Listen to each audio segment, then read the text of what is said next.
After 4 years of living in Mexico, there was 3 salsas that I couldn't get enough of.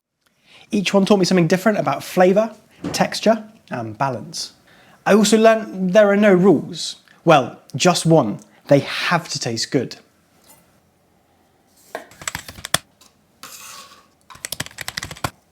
What I love about this salsa is there's barely any preparation, so this one comes together in a matter of minutes. For all 3 recipes today, I'm going to use a high-sided container with a stick blender. If you've watched any of my videos before, you'll know I love this combination, but a liquidizer will work in exactly the same way. So into the container, the juice of 2 limes, 2 peeled cloves of garlic, a handful of coriander, aka cilantro, and 3 fresh jalapeños. To prepare these jalapeños, I just took the top off, cut them in half, and removed the seeds and the white pith. This is where most of the heat is in chilies, so by removing this, I can use more jalapeños to get that distinctive flavour without too much spice. Also, I removed the seeds because I don't want their texture in the salsa. Then I'm following all of that with the flesh of 2 ripe avocados. This is what's going to bring the body to this salsa. Then 125 ml of a neutral tasting oil, and a good pinch of salt.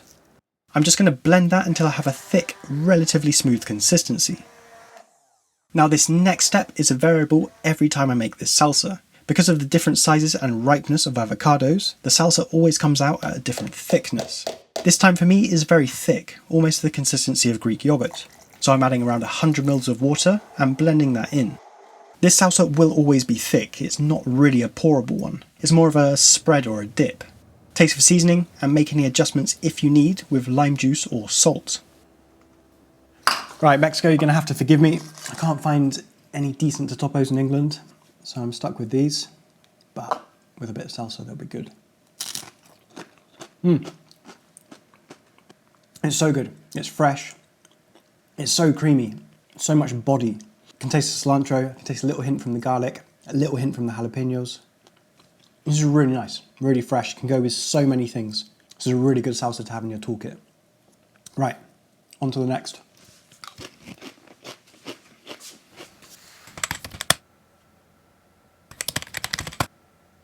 This salsa is very special. It was taught to me by my friend Lourdes. It's a recipe that's been passed down through her family. Some of you might be thinking it's just a tomato salsa, but this one's got some tricks up its sleeve. It starts on the stovetop with a frying pan. I'm going to get that started on a medium heat, and I'm going straight in with around 30 cherry tomatoes. Well, these aren't actually cherry tomatoes. In England, they're called baby plum tomatoes, and I think in the States, you guys call them grape tomatoes. But cherries, baby plums, or grapes, whatever you have, if they're small and sweet, they'll work great for this recipe. So this frying pan is completely dry. There's no oil in here at all. And the idea here is to get the tomato skin charred in places. This is going to give the salsa a deep flavour. So I'm just going to char them on this medium heat, giving the pan a shake every 30 seconds or so, until I start to see 1 or 2 of the tomatoes beginning to burst. It's at this point I push the tomatoes to one side, turn the heat under the pan down to low, and add the tiniest amount of oil, like a teaspoon at a guess. Then I'm adding 2 small peeled cloves of garlic into that oil, and I'm just going to gently fry them, turning them every 30 seconds or so until the outsides are golden like this. No more than 2 or 3 minutes. Then I'm just mixing all of that together, turning the heat under the pan off completely, and throwing in 10 dried chilies, and mixing them around. These are chili de arbol that grow in Mexico. But there are so many dried chilies out there. If you can't get these, then just use what's available to you. What I love about making recipes, like these salsas today, is they teach you so much about layering flavours. So the idea of turning the heat under the pan off, and then mixing in the chilies, is that I can gently bring out their flavour in the residual heat of the pan and the ingredients, without any risk of burning them. Because dried chilies burn very easily. But I'll talk more about this in the next recipe. Okay, so the chilies have been in the pan for around 30 seconds. Time for the next step. All of that's going into my high-sided container. To remove some of that stuck-on flavour on the base of the pan, otherwise known as fond, I'm pouring in around 25 ml of water. I'm just using my wooden spoon to agitate the base and lift off as much of that flavour as possible. This is not only going to increase the flavour of my salsa, it's also going to save me some washing up. So there's 2 good reasons to do it. Next is what I think is a bit of a secret ingredient. The recipe calls for a 1/4 teaspoon of chicken stock powder. This is quite a hard to find ingredient in the UK. Everything just generally comes in cube form. So I just took a 1/4 of a chicken stock cube and chopped it up into a powder with my knife.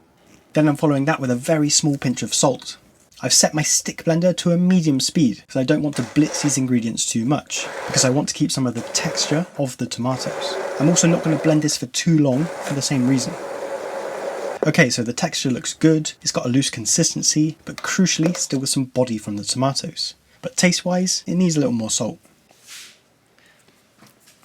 Right then, let's see what we got. Lourdes, I hope I've done you proud.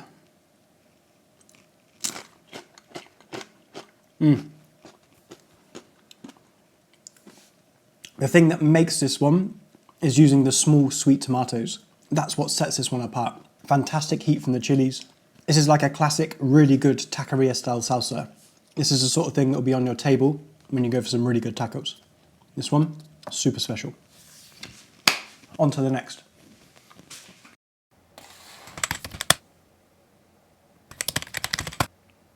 I remember the first day I tasted this salsa in a market in Mexico City, and I was completely blown away. If you're a fan of satay, things made with peanut butter, or just peanuts in general, then this one's for you. Once again, it starts with a dry frying pan on the stovetop. This time it's going on to a low heat. Then I'm going straight in with 20 grams of dried chili de arbol. I'm going to gently toast these over a low heat, and I'm moving the pan every 15 seconds or so, moving the chilies around so they don't start to burn in areas. This is the hottest salsa of the video, and for me this is the maximum amount of chilies this salsa can have. You can easily reduce the amount of chilies down to half or even a quarter of this amount, and it won't affect the texture or consistency of the salsa. But if you're not into spicy things at all, then this salsa probably isn't for you. After around 2 minutes on the heat, I've got some signs of toasting in areas. They smell amazing, so they can go straight into the container. Pan back on the heat and straight in with 100 grams of peanuts.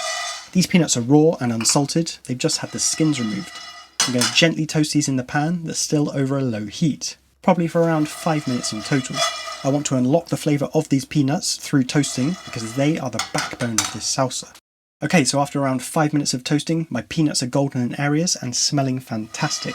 They can go straight into the container along with the toasted chilies. Following the peanuts is 2 cloves of peeled garlic, a quarter of a brown onion. I'm just pulling the layers apart to make it easier for the blender, a good pinch of salt, some cracked black pepper, and 375 ml of hot water.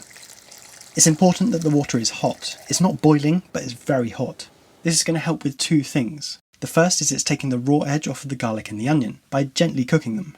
The second, and most important, is going to help me get the texture I want out of the salsa. If I was to add cold water, then this wouldn't happen. This is going to seem very loose at first, almost like you've added too much water. But just believe in the process, and as the peanuts break down more, the salsa thickens into the perfect consistency. As you know by now, check the consistency, taste for seasoning, make any adjustments that are needed, and that's probably my favourite salsa I've tasted to date. I have many more to taste, but this one takes some beating. Right then. This one's got about 4 or 5 times the amount of chilies in compared to the last one, and the last one was still a little bit spicy.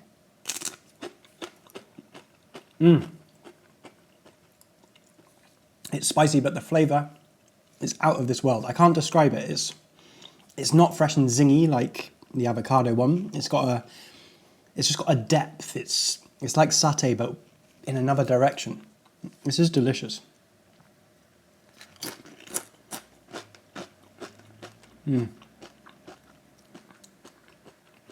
I have no words. If you enjoyed this video, then I know you'll like this one as well, so go check it out next.